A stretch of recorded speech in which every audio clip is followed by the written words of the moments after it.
Hello student, good afternoon. आज हम discuss करेंगे vector addition by geometrically method कि जो वेक्टर एडिशन है उनका ज्योमेट्रिकली मेथड से हम कैसे ऐड करें, मींस उनका जो जनरल रूल है फॉर वेक्टर एडिशन का वो हमारे पास क्या है। तो जनरल रूल है वेक्टर एडिशन का, क्योंकि जो थोड़ा सा हमने रिलेटिव वेलोसिटी में भी डिस्कस किया था सेकंड यूनिट के फर्स्ट चैप्टर में थी, तो वहां पर हमने देखा था कि when two object are in same direction में चल रहे थे, जैसे टू ट्रेन्स थी वो सेम डायरेक्शन में जा रही थी, अपोजिट डायरेक्शन में जा रही थी, तो बिल्कुल उसी तरह से वहां पर किया था वो अब यहाँ हम डिस्कस करेंगे डिटेल से उसके बारे में। तो जनरल रूल है फॉर एडिशन ऑफ वेक्टर्स का वो किस प्रकार से है, इट स्टेट दैट कि जितने भी जो वेक्टर है हमने ऐड करने हैं उनको इस प्रकार से अरेंज करेंगे कि हेड है फर्स्ट वेक्टर का वो कंसाइड करेगा टेल ऑफ सेकंड वेक्टर। देखो डेफिनेशन लिखने से पहले इसको समझो। जैसे मान लीजिए एक वेक्टर ये है हमारे पास, एक वेक्टर ये है और इस प्रकार से एक वेक्टर ये है हमारे पास। तो यहाँ ये इसका हेड है, ये इसका टेल है। तो जो हेड है फर्स्ट वेक्टर का उसको कंसाइड करेंगे टेल ऑफ सेकंड वेक्टर से, और जो हेड है सेकंड वेक्टर का उसको कंसाइड करेंगे टेल ऑफ थर्ड वेक्टर के, एंड सो ऑन। जितने भी वेक्टर्स हैं उनको इस प्रकार से हम अरेंज करेंगे, फिर हमारे पास क्या आ जाएगा, एक रिजल्टेंट, एक सिंगल वेक्टर आ जाएगा। वो सिंगल वेक्टर क्या रहेगा, जिसमें टेल तो रहेगी फर्स्ट वेक्टर की और हेड रहेगा आपके पास लास्ट वेक्टर का। इसको देखो समझो, डेफिनेशन पहले डेफिनेशन लिखते हैं उसके बाद में आपको दोबारा समझाते हैं इस चीज। It state that vector to be added, जो भी वेक्टर हमने ऐड करने हैं, vectors to be added are arranged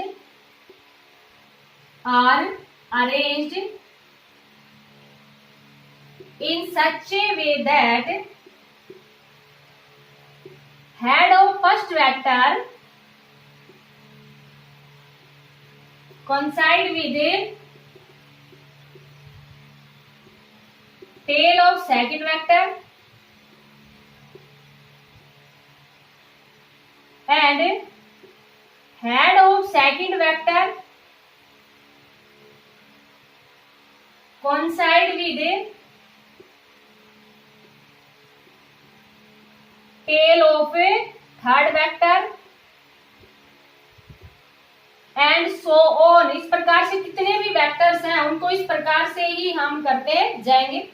तो जो रिजल्टेंट होगा, the resultant of vector is a single vector, कल भी आपको बताया था। जो रिजल्टेंट रहेगा, the resultant of vectors is a single vector, वो हमारे पास क्या रहेगा, सिंगल वेक्टर रहेगा, जो कि क्या होगा इसमें टेल तो रहेगी आपके पास किसकी, फर्स्ट वेक्टर की, tail of first vector and head of last vector. जितने भी वेक्टर्स हैं उनमें जो रिजल्टेंट आएगा तो वो रिजल्टेंट आपके पास एक सिंगल वेक्टर रहेगा, लेकिन उस रिजल्टेंट में टेल तो आपके पास फर्स्ट वेक्टर की रहेगी और हेड रहेगा आपके पास लास्ट वेक्टर का। जैसे कि 5 वेक्टर ऐड करने हैं तो जो 5th वेक्टर है उसका आपके पास क्या रहेगा, हेड रहेगा।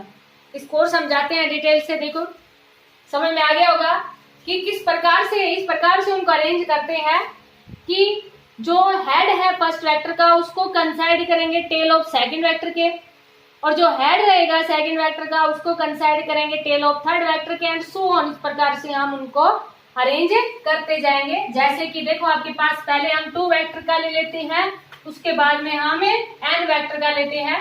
तो फर्स्ट हम ले लेते हैं when 2 vector are acting in same direction, when 2 vectors are acting in a same direction, कि 2 वेक्टर्स हैं वो हमारे पास क्या है, सेम डायरेक्शन में है।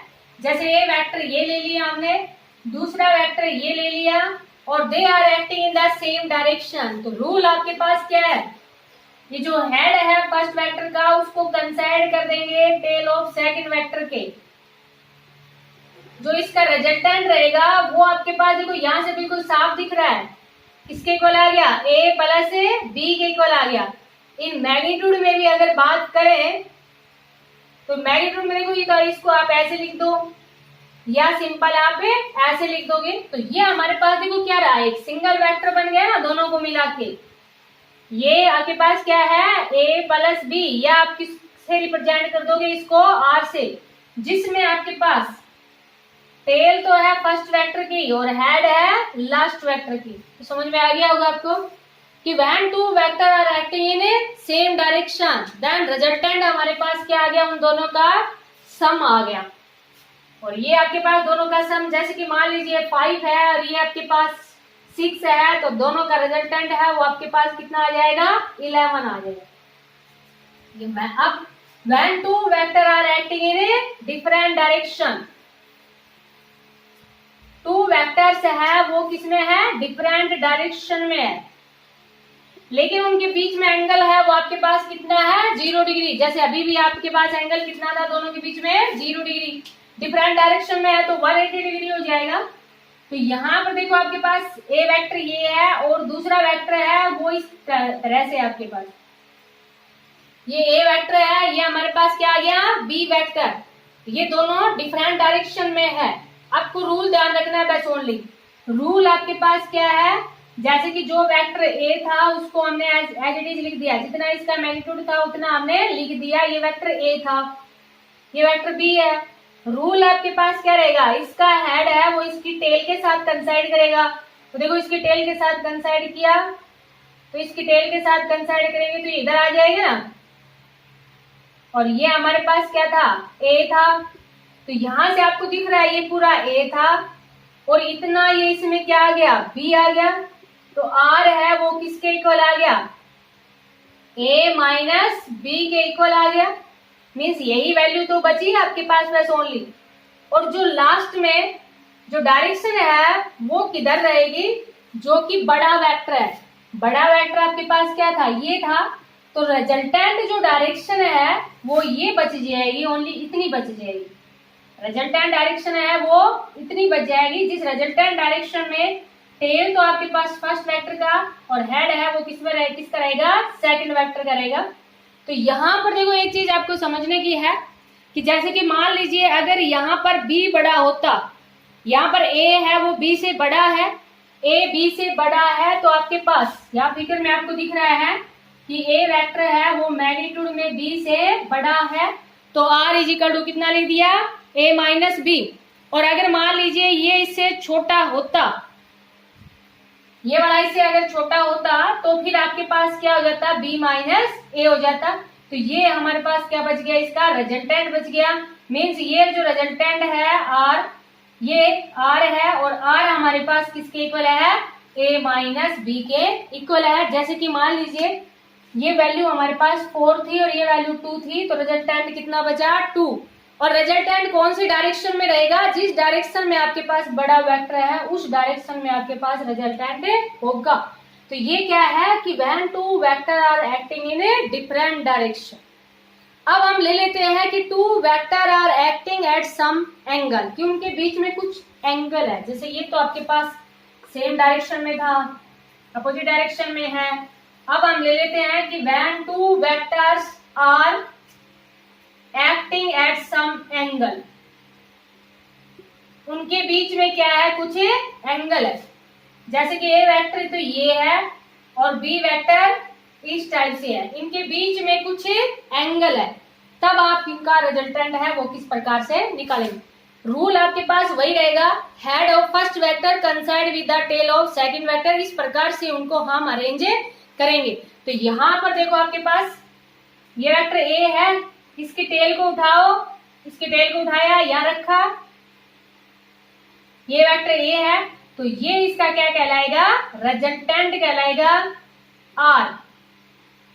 ये आपके पास क्या कहलाएगा, इसका रिजल्टेंट। तो देखो बेटा अब यहां से ये हमारे पास क्या बन गई, एक ट्राइंगल बन गई।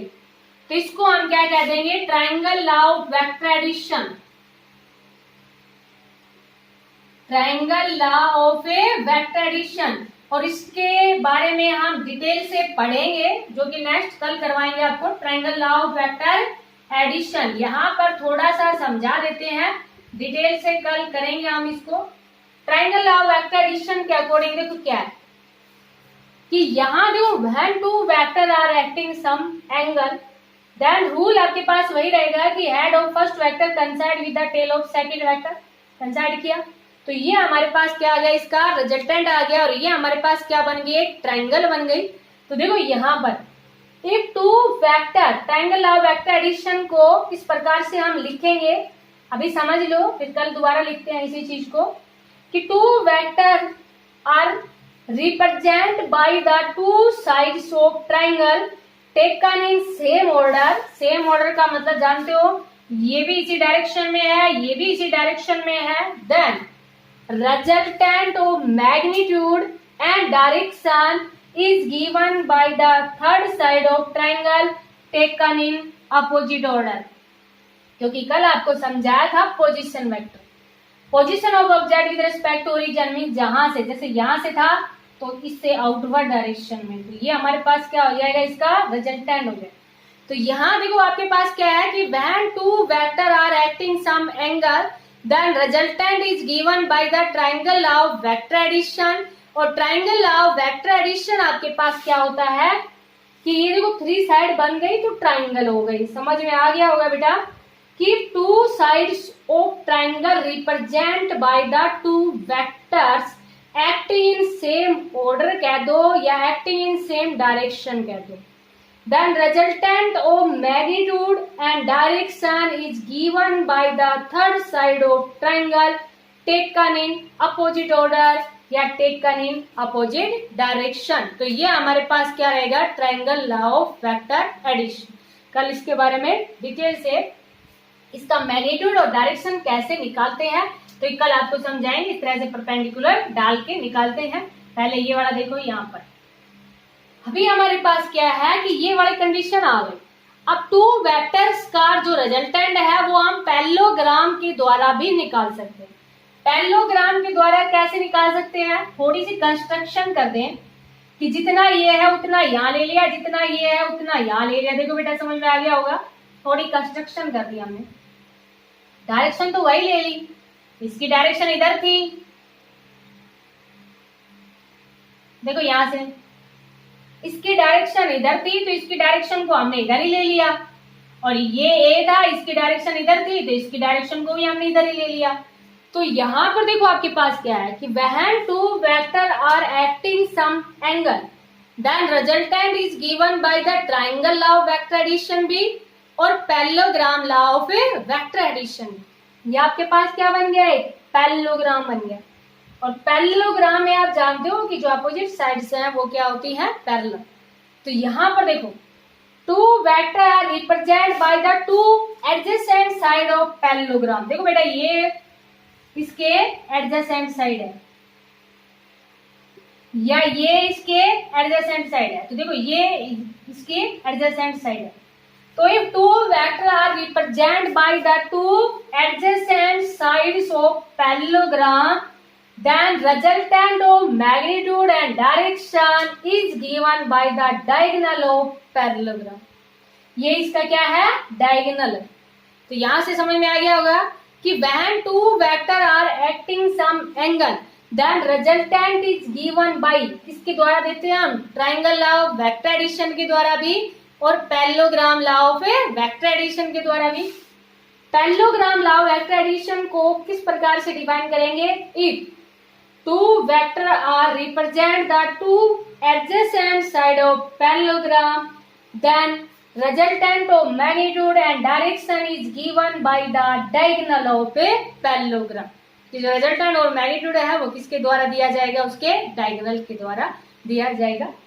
Parallelogram law of vector addition का रिजल्टेंट और डायरेक्शन कितनी होती है ये भी हम आगे डिस्कस करेंगे। दोबारा से है, यहाँ पर थोड़ा थोड़ा इसके बारे में समझाया गया है कि वेक्टर को ऐड करने का तरीका क्या है। तो ये तो था हमारे पास कि when two vector are acting some angle. अब है कि there are number of vector are acting some angle, बहुत सारे वेक्टर है। अब टू वेक्टर्स नहीं है, there are of N vector. When N vector are acting some angle, N vector ले ली। एन वेक्टर मीन्स जैसे कि टू और मोर वेक्टर ले लो, यहां पर मोर वेक्टर ले लो, more vector are acting some angle. तो देखो बेटा आपके पास जैसे कि एक वेक्टर ये है, एक वेक्टर ये दे दिया, एक वेक्टर इस तरह से दे दिया, एक वेक्टर ऐसे दे दिया। यहाँ पर हमारे पास 4 वेक्टर हैं और चारों वेक्टर कुछ एंगल के ऊपर, तो इसको हम बोलते हैं पॉलीगन। जैसे कि मान लीजिए आपके पास 3 है तो ट्रायंगल बोलते हैं, 4 है तो क्वाड्रिलेटरल बोल देते हैं ना। तो ये जो क्वाड्रिलेटरल है, पेंटागन, हेक्सागन, जितने भी हैं इनको हम जनरली क्या बोल देते हैं, पॉलीगन बोलते हैं। तो देखो यहाँ पर कि हमारे पास बहुत सारे वेक्टर हैं, 2 और more vector are acting at some angle, कुछ एंगल पे। तो इन वेक्टर को ऐड कैसे करें? रूल आपके पास वही रहेगा, head of first vector coincide with the tail of second vector and the head of second vector coincide with the tail of third vector and so on. जितने भी वेक्टर्स हैं उनको अरेंज करने का तरीका आपके पास सेम रहेगा। तो देखो बेटा यहाँ पर ये वेक्टर ए था, ये वेक्टर बी है, तो इनका रिजल्टेंट अभी आपको बताया था आर क्या हो जाएगा, ए प्लस बी। 2 वेक्टर को ऐड करने का रिजल्टेंट अभी बताया था। थर्ड वेक्टर आपके पास क्या है, सी। तो देखो बेटा ये इसका रिजल्टेंट ये यहां से यहां हो गया और ये आपके पास सी है। तो ये जो रिजल्टेंट है, अगेन देखो ये दोनों सेम डायरेक्शन में है, ये यहां से यहां डायरेक्शन में, ये यहां से यहां डायरेक्शन में। तो ये अगेन एक ट्रायंगल बन गई आपके पास। तो ये वाला रिजल्टेंट ये तो आपके पास कितना था, a प्लस बी, और ये कितना आ गया और c और ऐड हो गया। अभी एक वेक्टर और बच गया आपके पास, कौन सा बच गया, d। ये वेक्टर इस तरफ से है, तो आप देखो रिजल्टेंट है, एक साइड ये हो गई, देखो ये इस तरफ से है, ये ऐसे है। तो resultant is given by the next side of triangle. ये a प्लस बी प्लस सी था और ये d है, तो ये आपके पास क्या हो जाएगा, a plus B plus C plus d। तो ये हमारे पास क्या हो गया, इसका रिजल्टेंट हो गया। और भी अगर इसको आप लिखना चाहो देखो इस तरह से लिख दोगे, p q r तो है ही, s t लिख दिया। तो यहां देखो हम ऐसे लिख देंगे, ओ क्यू है वो हमारे पास किसके इक्वल है, ओपी प्लस पी क्यू के इक्वल है। ओ क्यू हमारे पास कितना है, आर, और ये हमारे पास किसके इक्वल आ गया, ए प्लस बी के इक्वल आ गया। अगेन हम किस में लिख देंगे, ओ क्यू एस के अंदर लिख देंगे, ओ एस है उसको क्या लिख देंगे, O Q plus Q S. O Q हमारे पास किसके इक्वल है, ए प्लस बी के इक्वल है। इसको आर की बजाय इससे रिप्रेजेंट कर देते हैं, ए प्लस बी, और ये हमारे पास किसके इक्वल है, सी के इक्वल। नेक्स्ट हमारे पास देखो क्या है, रिजल्टेंट है ओटी। ओटी को हम क्या लिख देंगे, O S plus S T. O S हमारे पास कितना है, A plus B plus C, और ओ एस टी कितना है, डी। तो ये हमारे पास क्या आ गया, टोटल रिजल्टेंट आ गया। आर यहाँ पर रिप्रेजेंट कर देते हैं, ये हमारे पास क्या आ गया, टोटल रिजल्टेंट। तो ये इसको क्या कह देते हैं, polygon law of a vector. Polygon law of vector में भी वेक्टर्स को हम ऐसे ही अरेंज करते हैं, head of first vector coincide with tail of second vector and the head of second vector coincide with the tail of third vector and so on. जितने भी vector हैं उनको इस प्रकार से ही हम अरेंज करते हैं। तो इसको क्या कह देंगे, पॉलीगन लॉ ऑफ वेक्टर कह देंगे। यहाँ पर एक चीज ध्यान रखनी है, देखो वेक्टर्स हैं, मैग्नीट्यूड एंड डायरेक्शन की बात कर रहे हैं, मेनली हमारे पास डायरेक्शन है। अगर ये थर्ड जो लास्ट वेक्टर है उसकी डायरेक्शन भी इधर ही होती तो रिजल्टेंट है वो हमारे पास कितना हो जाता, 0। क्योंकि triangle law of vector addition के अकॉर्डिंग रिजल्टेंट क्या कहता है कि 2 sides of triangle taken in same direction या same order, then resultant of magnitude and direction is given by the third side of triangle taken in opposite order। क्योंकि हम आगे इसमें जीरो वेक्टर के बारे में पढ़ेंगे, तो जीरो वेक्टर हमारे पास क्या होता है कि when there are n vectors, कितने भी वेक्टर्स हैं एक्टिंग इन सेम डायरेक्शन, सारे के सारे एक ही डायरेक्शन में होंगे, तो रिजल्टेंट है वो हमारे पास कितना हो जाएगा, 0। तो ये आपको समझ में आ गया होगा। तो ये था हमारे पास vector addition by geometrically method.